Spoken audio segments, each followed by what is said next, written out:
how bad is the damage to government infrastructure? Have you an Oh, it's amount? bad. How, It's bad. How much? You know, our initial estimate as of 2 days ago was roughly about 1.5 billion pesos. Pero tingin ko po, tataas For pa all po yan. provinces Dun na. sa, lalo na dun sa mga apektado sa Region 12 at sa ibang parte po ng Davao Region, sa Davao Occidental at Davao del Sur. Pero alam mo, napakalakas nung lindol. I think in the history of when we started recording the intensity of earthquake, I think it's the third highest, no, pangatlong pinakamalakas, no. At In your stint as DPWH Secretary, nakailong lindol ka na? parang, Tatlo? parang tatlo po ata. Diba? Yung Cebu, dalawa yun eh. Hindi po, meron pa po sa Davao. Okay, so tatlo na. Tatlo, apat, no. May balat in pa kayo 8 months. sa puwet? Sa pagkakaalam ko po, wala. Pero hindi po. Sorry, we don't want to joke about this. Ang ano lang is, I think yung disaster po, ito ay kasama na sa buhay natin eh. Yes, No? but Kasi, you have to build better. of course. I That's exactly guess what we need to do. Yeah, so this will be an opportunity Yes. to reassess. Yes. Alam niyo ho, Does the DPWH have that capability? well, dapat meron. Assess, Pero no? Ang nga, problema meron, nga, hindi. Hindi. Dapat, Dapat meron. pero hindi. Pero kailangan ng tulong. No? Kasi ang problema, and I'll just be very frank Yeah. about this, no? Sa aking 8 buwan dito sa DPWH, ang problema talaga is, ang prioridad ng DPWH ng mga nakaraan, unfortunately, Was this- hindi ito mga to. No, diretsahan tayo. Ang prioridad ng marami is magnakaw. No? And hindi itong mga bagay na ito. No? And I think kailangan ito ang mga talagang pagtuunan ng pansin. No? So yung pagguho na yan, hindi dahil sa, well, you said it was really Hindi, strong, malakas pero talaga. it could have been also Alam mo- built better siguro. Halimbawa, ngayon nagre-review kami ng building code. No? After 25 years to, no? Hindi pa nagre-review yan. Pero ang problema, hindi lang naman yung regulasyon eh. Ang problema din yung enforcement.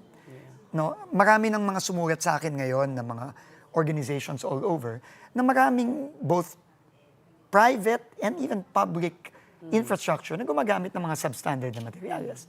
Kailangan yan, huminto na yan. Halimbawa, yung gumuho sa Angeles, walang lindol yun, Cesar. Yeah. Pero gumuho mag-isa yun. Correct. Diba? Gumuho mag-isa yun. And Because ngayon, of- nakikita natin, sa initial findings natin, substandard yung mga bakal. No, kailangan yun, ihinto na yun. At kailangan managot yung mga nagpagawa ng gano'n. Kasi buhay ang kapalit nun. Eh. Also, si Secretary Tolentino, sinibak niya yung regional labor. Ikaw, sino ang Ang ano po kasi mananagot dyan, dun sa'yo? ang responsibilidad po kasi ng pagmamando ng mga private buildings ay ang LGU LGU.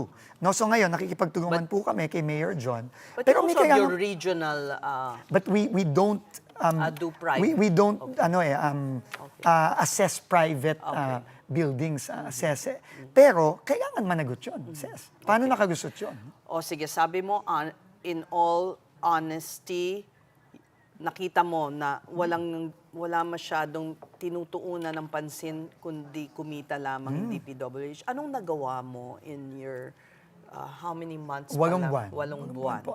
Alam mo, Pip, ang sabi nga ng Pangulo sa akin nung pumasok ako dito, aparte dun sa pagpapanagot, ang importante is kailangan yung reforma para hindi na maulit ito. No? So, yun ang pinipilit namin gawin ngayon. No? Unang-una, binababa natin yung cost ng mga materials. Kasi isang opportunity yan. Isang malaking rason yan kung bakit nakakapagnakaw eh. Ino-overprice yung mga materials. For instance, yung binaba school natin yan. building, 3 times ang cost ng actual, Kaya binaba na po natin yan ngayon. No? by how much? Ilang Malaki porsyento? po. No? Ang binaba natin siguro nasa 30%.